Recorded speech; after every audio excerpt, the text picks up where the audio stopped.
So iPods have always been something that's really piqued my interest, but there was a competitor to the iPod back in the day, and it might have even paved the way for how we listen to music today.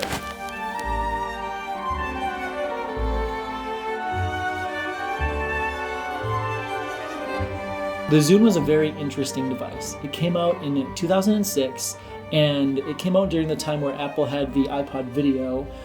So this is what the competition looked like.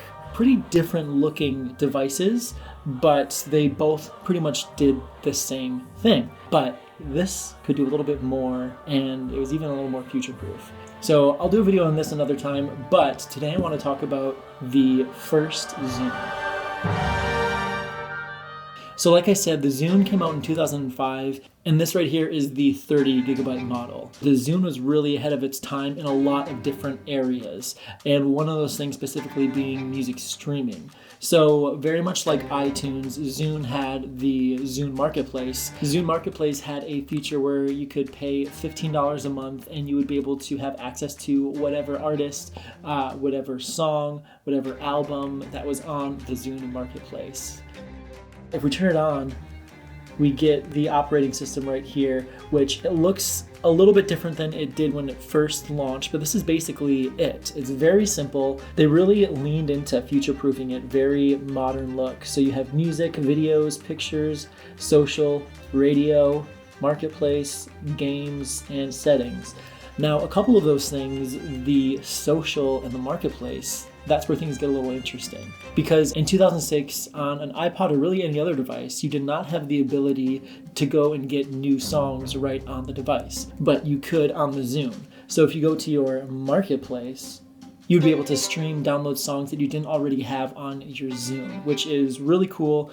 Very much ahead of its time. It had Wi-Fi built into it, and that's how you were able to do it. You would connect to your Wi-Fi network like you would your laptop, because iPhones weren't really a thing at the time, which popularized a lot of Wi-Fi networks and wireless technology, obviously. But the iPhone was not released until 2007, and so this was very ahead of its time, really cool. The social tab right there is actually really cool.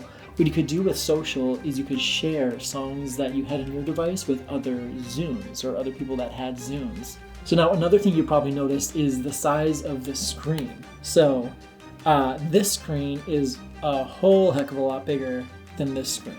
So watching movies on this is going to be a lot better than watching movies on this. Originally when I had put music on here, it was a long time ago, and I don't have the ability to do that anymore. I have one video on here, and it's a funny video of me and my friends.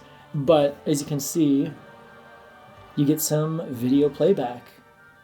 And this was back in the day when we were trying to be YouTubers. We were making sketch comedy, hilarious, eating cheese out of a bowl. That's me. A much better screen for watching movies, looking at pictures. It really fills up the whole screen there. Now, the pixel density is not great on here, but I mean, nothing was really great back in the day when this first came out. So now to the music. This is 30 gigs, so you could hold a lot of music on here. This is what I wasn't a huge fan of, is just the navigation. As you can see up top, you can go through your genres, albums, artists, playlists, songs, and it's fine. I just kind of always preferred the iPod method. But if I go and shuffle songs here, as you can see, you get some nice big album artwork. And so this honestly looks fantastic. This, in my opinion, looks better than the now playing screen on the iPods. It's bigger. You get to see that nice album artwork. And it honestly is just simple design, straightforward, and it looks great. And so the Zune was a really interesting device, but it never really caught on like iPods did. And it's a real shame, because these were some really cool devices. The Zune 80 gig and the 120 gig, I always wanted. I'd watch unboxing videos of those all the time, but I was always an Apple fan, always loved iPods. iPod Touches, and it was really just kind of the way to go at the time, because it eventually did a lot of the other things that the Zune could do, but it just did it better. And so that is a relatively quick look at the Zune. If you want to see a more in-depth video about this Zune or other iPods, let me know in the comments below, and I'll see you in the next one.